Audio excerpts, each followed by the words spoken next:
Hi friends, welcome back to my channel வீடும் வெரைட்டியும். இன்றைக்கி நம்ம பார்க்க போகிற டிஷ் தேங்காய் பால் சாதம். தேங்காயை அரைச்சி அந்த பால் எடுத்து அதில் நம்ம தேங்காய் பால் சாதம் செய்ய போகிறோம் ப்ரெஷர் குக்கரில். இது ரொம்பவே சிம்பிள் அண்ட் டேஸ்டியாக இருக்கும். குழந்தைங்க ரொம்ப விரும்பி சாப்பிடுவாங்க. வாங்க நம்ம இதை எப்படி செய்யறதுன்னு பார்க்கலாம்.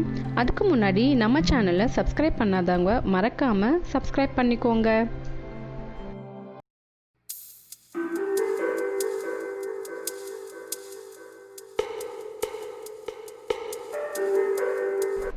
ஒரு ப்ரெஷர் குக்கரில் 3 டேபிள் ஸ்பூன் எண்ணெய் விட்டுக்கோங்க.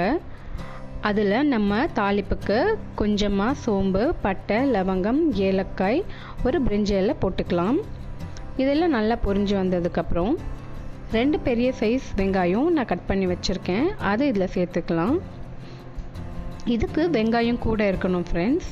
இது வெங்காயம் நல்லா வதங்கட்டும்.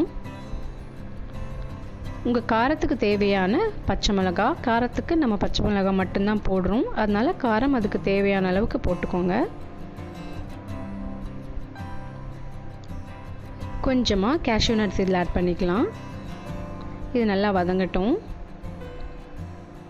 இதுக்கு வெங்காயம் ரொம்ப ப்ரௌன் கலர் மாறணும்னு அவசியம் இல்லை ஃப்ரெண்ட்ஸ். தேங்காய் பால் சாதம் கொஞ்சம் வெள்ளையாக இருக்கணும், அதுக்காக. இப்போது ஒரு டேபிள் ஸ்பூன் இஞ்சி பூண்டு விழுது சேர்த்து நம்ம வதக்கிக்கலாம். பச்சை வாசனை போகிற வரைக்கும் நம்ம நல்லா வதக்கிக்கலாம்.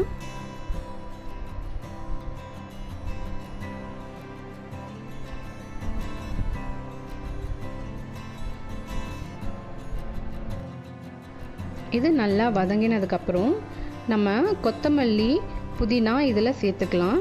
ஒரு கைப்பிடி அளவு இருந்தால் போதும்.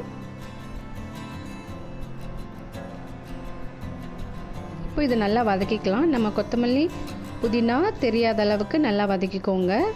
போட்டது தெரியாத அளவுக்கு நல்லா வதக்கிக்கோங்க. இப்போ எல்லாம் நல்லா வதங்கிடுச்சு.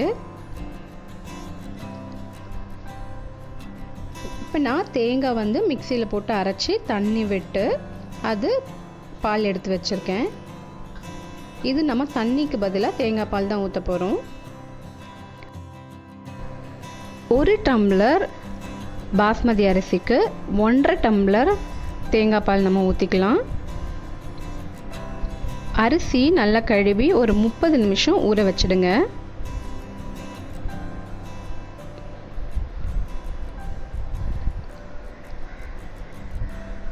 தேவையான அளவு உப்பு போட்டுக்கோங்க. இப்போ இது நல்லா மிக்ஸ் பண்ணி ஒரு கொதி வரட்டும்.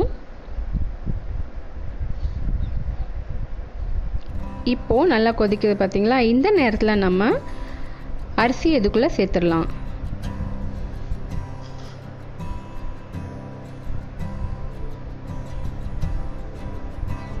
அரிசி சேர்த்துட்டு மெதுவாக கிளறி விடுங்க.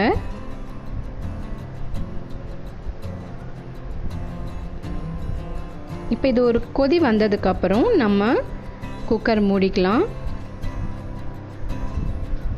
இப்போ பாருங்கள், நல்லா கொதிக்குது.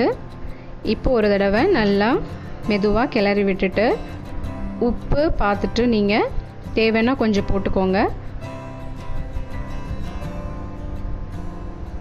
இப்போ நம்ம ப்ரெஷர் குக்கர் மூடிடலாம். மிதமான அனலில் ஒரே ஒரு விசில் விடுங்க, போதும். இப்போது கம்ப்ளீட்டாக குக்கர் ப்ரெஷர்லாம் ரிலீஸ் ஆனதுக்கப்புறம் பொறுமையாக ஓப்பன் பண்ணுங்கள். இப்போ பார்த்தீங்களா, சூப்பராக அரிசி வெந்திருக்கு.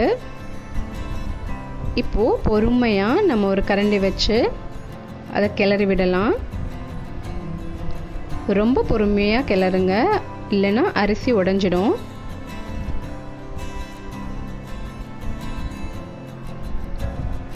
பாருங்கள், அரிசி நல்லா வெந்திருக்கு, ஒன்றோடு ஒன்று ஒட்டலை.